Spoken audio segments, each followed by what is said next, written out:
Hello everyone, my name is Ashok Kumar Saini. मैं लेकर आया हूँ आपके लिए फिजिक्स की ऑनलाइन क्लासेज अपने YouTube channel RJ18 educational hub पर। अगर आपको क्लास पसंद आए तो लाइक करें एंड शेयर करें। अगर चैनल पर नए हैं तो चैनल को सब्सक्राइब करें।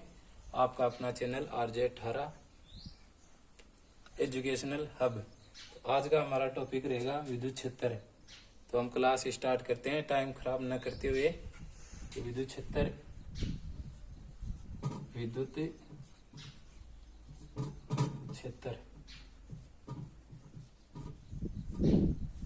क्षेत्र क्या है बच्चों? विद्युत क्षेत्र किसी विद्युत आवेश अथवा विद्युत आवेशों के निकाय में के चारों ओर स्थित वह क्षेत्र जिसके अंतर्गत अन्य आवेश कण अपनी प्रकृति के अनुसरण आकर्षण अथवा प्रतिकर्षण बल का अनुभव करता है, तो उसे विद्युत क्षेत्र कहलाता है। एक बार फिर से सुनिए कि किसी विद्युत आवेश अथवा विद्युत आवेशों के निकाय के चारों ओर स्थित वह क्षेत्र जिसके अंतर्गत अन्य आवेश अपनी प्रकृति के अनुसार आकर्षण अथवा प्रतिकर्षण बल का अनुभव करता है, उसे विद्युत क्षेत्र कहते हैं। तो मैं एक बार लिख देता हूं, किसी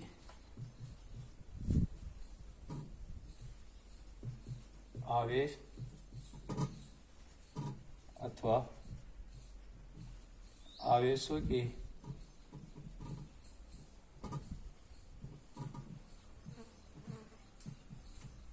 निकाय के चारों ओर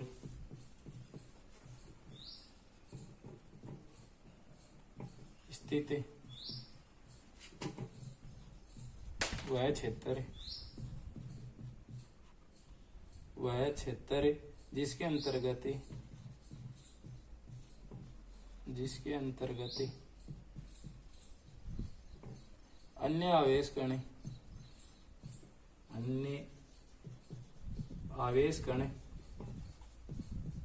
अपनी प्रकृति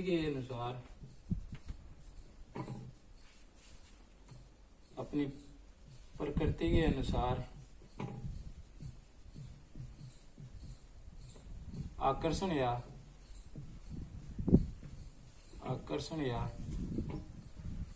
प्रतिकर्षण बल का अनुभव करता है, विद्युत क्षेत्र कहलाता है। विद्युत क्षेत्र कहलाता है।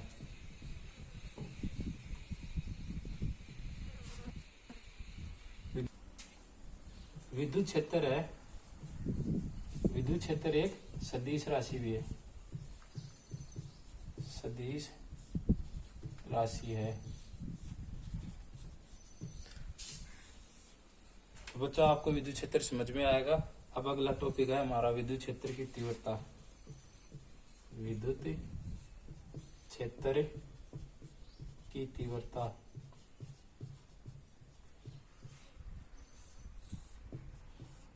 जिसको हम E से निरूपित करते हैं। तो विद्युत क्षेत्र की तीव्रता क्या है कि किसी परीक्षण आवेश पर बल क्या लगता है, F = Q0E। तो यहां से हम विद्युत क्षेत्र की तीव्रता E, यहाँ विद्युत क्षेत्र की तीव्रता है, विद्युत क्षेत्र की तीव्रता है Q0 या परीक्षण आवेश है, और F हमारा यहाँ बल है। तो यहाँ से हम विद्युत क्षेत्र की तीव्रता ज्ञात करते हैं। तो E बराबर इस Q को इधर भेज देते हैं, तो F/Q0।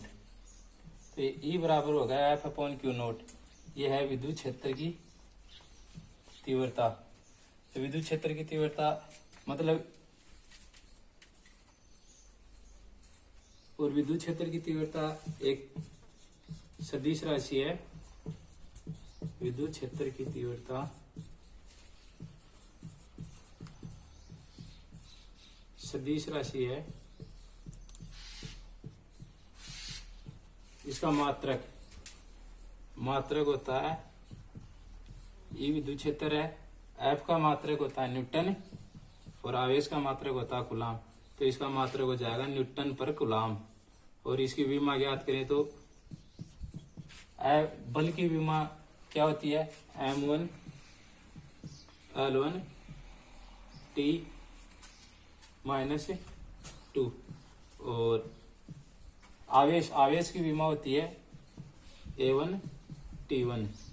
तो ये A और T को हम ऊपर लेके जाएंगे तो ये हो जाएगी M1 L1 T -3 A -1। तो हम इसको सीधा याद करने रखने के लिए एक ट्रिक है जिसको हम याद रख सकते हैं। विद्युत क्षेत्र की तीव्रता 11 - 31। इस कोडवर्ड के द्वारा हमें इसी विमा को भी याद किया जा सकता है। तो 11 - 31 ये कोडवर्ड आप ध्यान में रखना। ये विमा वैसे याद नहीं होती तो इस कोडवर्ड के द्वारा याद की जा सकती है। 11 - 31 ये विमा होगी। अब हमारा टॉपिक है बिंदु आवेश के कारण विद्युत क्षेत्र की तीव्रता। बिंदु आवेश के कारण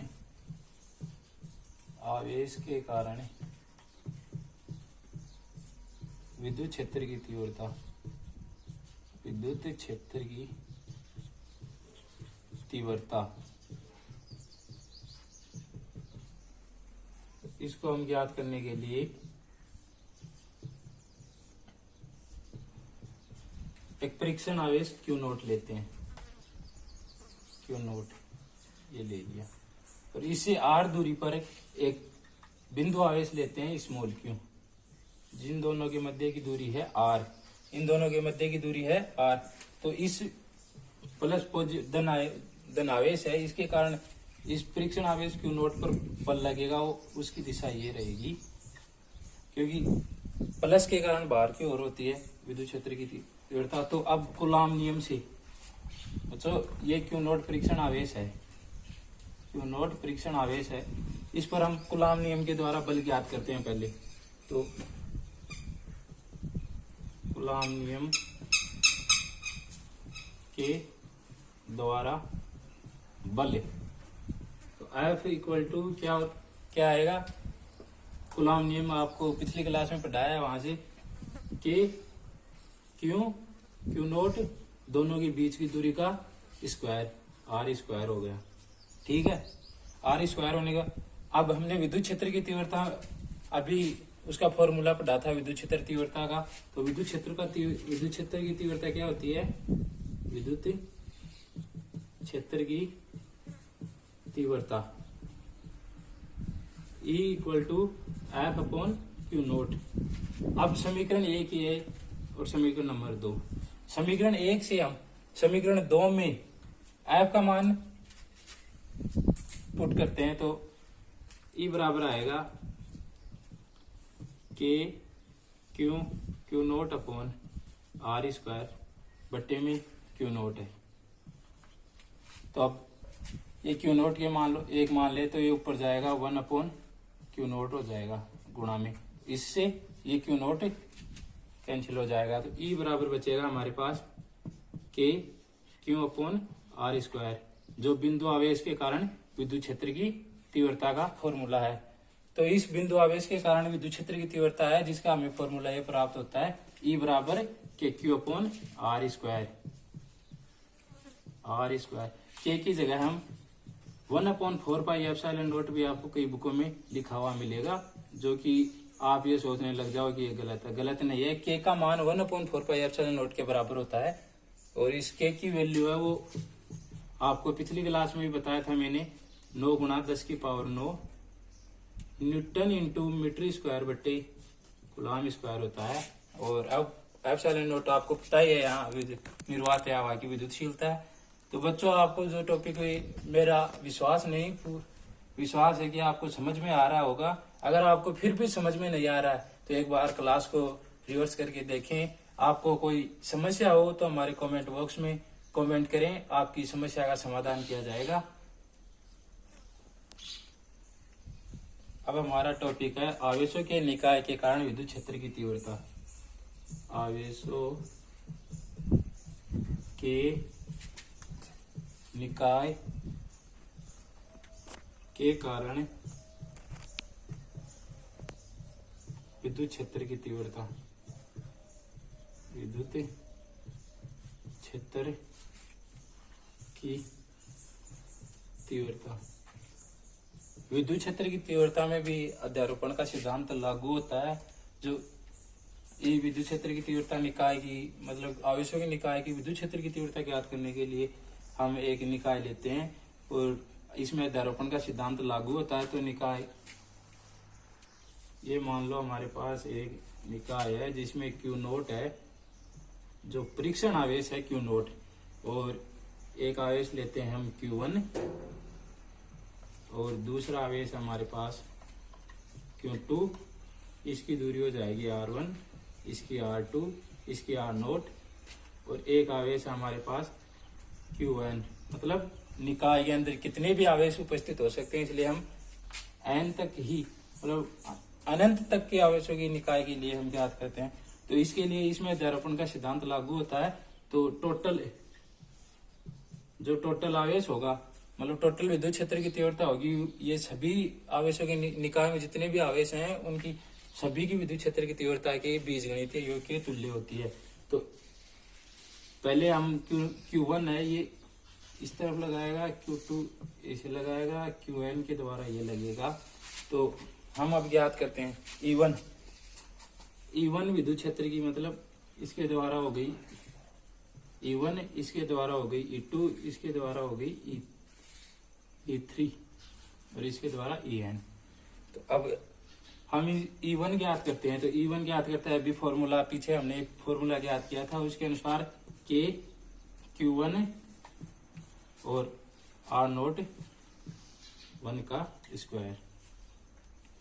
और दूसरा आएगा हमारे पास E2 ज्ञात करते हैं तो आ जाएगा K Q2 अपॉन R0 2 का स्क्वायर। अब En मतलब n आवेश के लिए ज्ञात करते हैं En हो जाएगा K Qn बट्टे R0 n का R0 n का स्क्वायर। अब समीकरण 1, 2 और 3 समीकरण 3, तो हम अध्यारोपण का सिद्धांत लागू होता है। तो कुल विद्युत क्षेत्र की तीव्रता कितनी होगी हमारे पास, कुल विद्युत क्षेत्र की तीव्रता, कुल विद्युत क्षेत्र की तीव्रता होगी हमारे पास E बराबर E1 plus E2 dot dot dot plus En। तो अब ये एक और समीकरण 1, 2, 3 से हम यहाँ मान रखते हैं। तो E बराबर K Q1 अपॉन R0 1 का square plus K Q2 upon R0 2 का square plus dot dot dot K Q n बट्टे R0 n का स्क्वायर। तो अब इनमें क्या कॉमन आ रहा है, इसमें K हम सभी में समान है तो उसको बाहर ले लेते हैं। E बराबर K को बाहर ले लिया तो Q1 बट्टे R0 1 का स्क्वायर प्लस Q2 बट्टे R0 2 का square plus dot dot dot Qn बट्टे R0 n का स्क्वायर। अब इसको कॉमन ले लिया, इसका मान ज्ञात करने के लिए हम इसमें समीशन लेके लिख सकते हैं इसको K समीशन यहाँ लिख दें I n बराबर 1 QI बट्टे R0 I का स्क्वायर। इसको याद रखने के लिए ये n निकाय के लिए है, मान लो जितने भी आवेश होते हैं उसमें I का मान रख देते हैं, n बराबर 1 से धन पूर्णांकों में इनकी संख्या होती है। तो अब आवेशों के निकाय के कारण विद्युत क्षेत्र की तीव्रता आपके सामने हमने सूत्र निकाल के दे दिया है। इस पर आधारित एग्जाम में सवाल भी पूछे जाते हैं और जो 12th क्लास में अभी स्टूडेंट है उनका कल संभावना है कि टाइम टेबल आ जाएगा। इसलिए बच्चों आपको पढ़ाई के पर अधिक से अधिक फोकस करना चाहिए। अगला टॉपिक है हमारा विद्युत बल रेखाएं। विद्युत बल रेखाएं या इनको बोलते हैं विद्युत क्षेत्र रेखाएं। तो विद्युत क्षेत्र रेखाएं वह रेखाएं होते हैं, विद्युत बल रेखाएं वह विद्युत क्षेत्र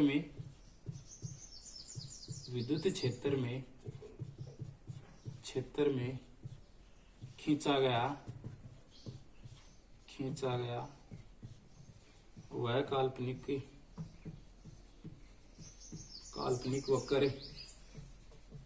काल्पनिक खींचा गया वह काल्पनिक वक्र है जिस पर एक स्वतंत्र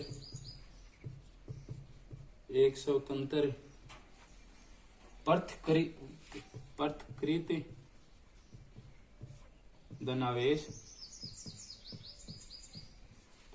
धनावेश गति करता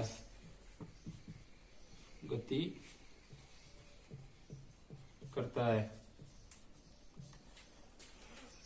और विद्युत बल रेखाएं हैं। इनका एक मोस्ट इम्पोर्टेंट तथ्य है कि विद्युत बल रेखाएं हैं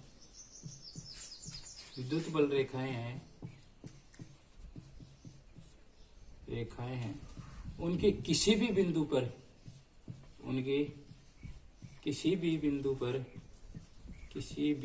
पर खींची गई स्पर्श रेखा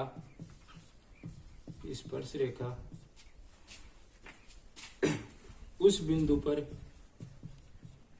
विद्युत बल रेखाओं की दिशा को या विद्युत क्षेत्र रेखाओं की स्पर्श रेखा उस बिंदु पर विद्युत बल रेखाओं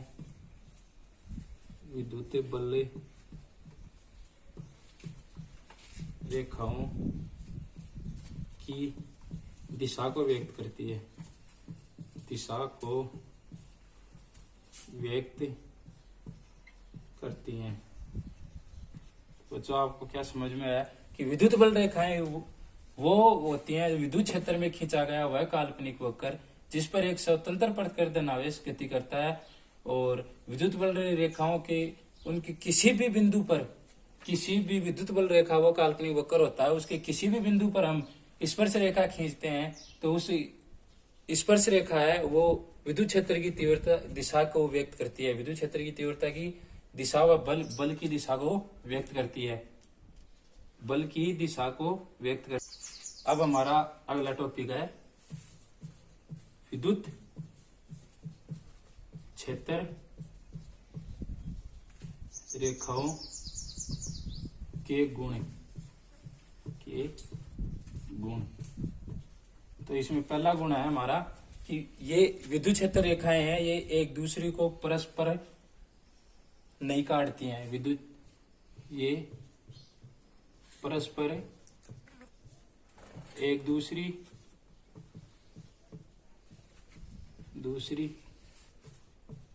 रेखा को नहीं काटती हैं। ये परस्पर एक दूसरी रेखा को नहीं काटती हैं क्योंकि यदि एक दूसरी को काटते हैं तो कटान बिंदु पर बल की दो दिशाएं होंगी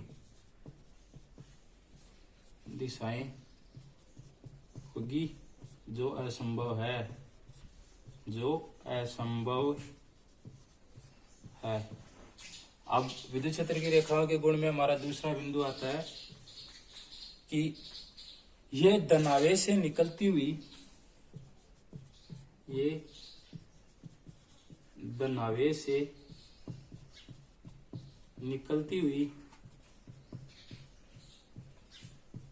वह ऋणावेश पर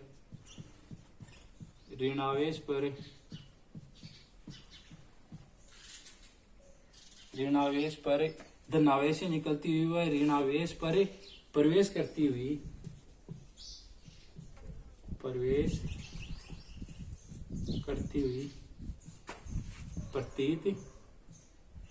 प्रतीत होती हैं। और नंबर 3 है हमारा इनकी विद्युत क्षेत्र रेखाएं हैं इन पर किसी भी बिंदु पर